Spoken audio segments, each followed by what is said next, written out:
core can figure out many of these things by convention, and because our entity is already so simple, most of that is going to be the case. A few things that are worth configuring are maybe max length fields on these string columns, but other than that, everything else is going to be picked up by EF core conventions. And now it's time to create a few use cases inside of our module, and I'm going to start by updating the module project file. I'm going to paste a piece of code inside, and this is going to be a framework reference. We're going to reference the Microsoft ASP.NET Core App Framework, which is going to give us access to types in ASP.NET Core. And what I'm mainly interested in is using minimal APIs to define some use cases inside of this module. So let's start by defining this use case inside of the events feature folder.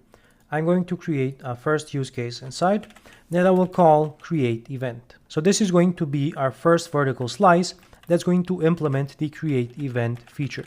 I'm going to make this a static class, and I'm going to start adding a few things inside. First, I want to add a public static endpoint. It's going to be a void method, and let's call it map endpoint. The argument is going to be an endpoint route builder, and I'm going to use app for the name of this argument because this is the convention that's already used in the program file, and I like to use this short name. Because we are creating a resource, this is going to be a post endpoint, and the route is going to be just events matching the respective resource that we are creating. Now, when it comes to the request delegate, what I am going to need is a request object matching the fields that I have on my event type, and I can define this as an internal type inside of my static class.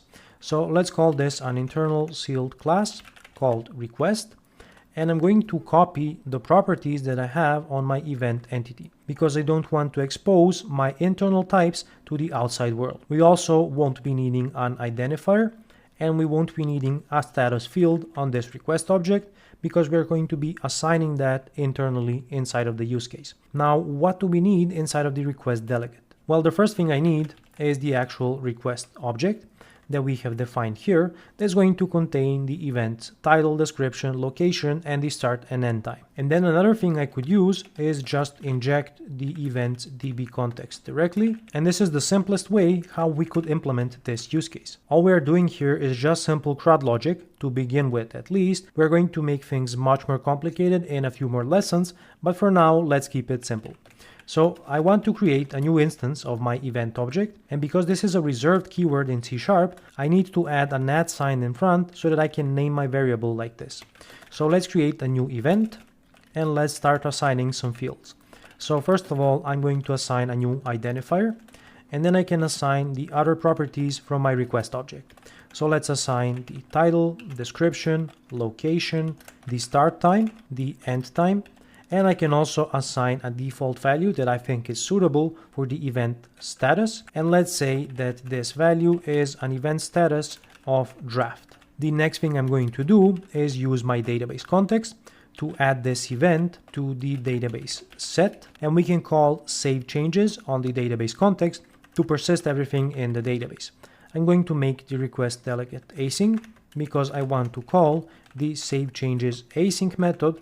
And now let's return the identifier of the newly created event. So let's just say results OK, and let's return event ID. So this is the simplest possible vertical slice that we could create, and all we have is a simple CRUD request just inserting a new entity into the database. Another thing that I'm going to set up right from the start is tagging my minimal API endpoints by calling the with tags extension method, and I can pass in a list of tags, but I actually want to pass in just one because this is an endpoint belonging to the events group. So this is just a way that's going to allow us to group related endpoints in our OpenAPI specification. Now, I also like to create a static type that's going to contain the tags inside of a particular module.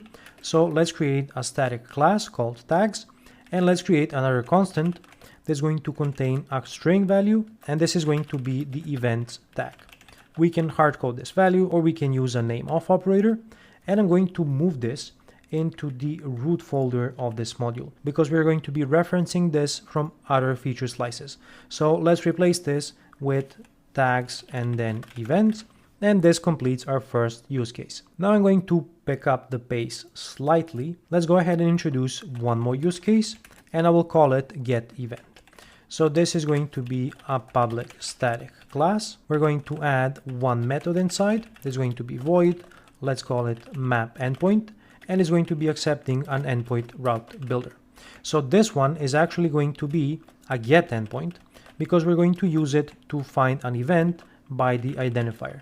So the route is going to be events/id, and then the request delegate will be asynchronous, and inside of it we're going to need a few more things. First of all, I'm going to accept a GUID identifier from the route, and then I'm going to add my database context. I'm going to create a response object that's going to represent an event that I want to return from my API, and let's use a record to represent this because I think there is some value in using immutable data types for your request and response objects. Inside of this record, I'm going to define the few fields that we have on our event entity. So this is going to be the title, the description, the location, and then we have two datetime fields for the start and end time of our event. So let's add the starts at UTC property, and then another one for ends at UTC. Inside of our endpoint, let's return an event response right away, although it could be null. So let's say await context. We're going to query the events database set. We're going to add a where statement by saying that we want to get back an event with this particular ID that we have received from the route parameters, and we want to project the event entity into a new event response. So let's go ahead and pass in the respective fields from our event object, and we can return just one value that we find from the database. So let's use single async, or actually, because this may be null, let's use single or default async. And now I'm going to return different values based on if this is null or not. So if it is null, let's return results not found. And if it's not null, then let's return results okay and pass in the event object. So this completes our second use case. I'm going to move the event response into its own file. Let's also add the respective tag to our getEndpoint. So we're going to say tags and then events because this also belongs to the events group. And now that we have our two use cases, it's time to connect this to the API project and see if we can actually create an event and get an event from the database. Because I want my modules to be self-contained, I try to keep as much of the logic as possible encapsulated inside of the respective module. So in this case, I'm going to create a new static type inside of my events module, and I'm going to call this class events module. This class is going to act as the composition root for this particular module, which means it's going to be responsible for configuring dependency injection, registering endpoints with the web API, and anything related to cross-cutting concerns. So I'm going to start out by creating a static method here. It's also going to be void, and let's call it mapEndpoints. If you didn't guess it by now, it's going to accept an endpoint route builder as the argument. And what we're going to do here is to grab our use case called createEvent, call mapEndpoint, and pass in the route builder.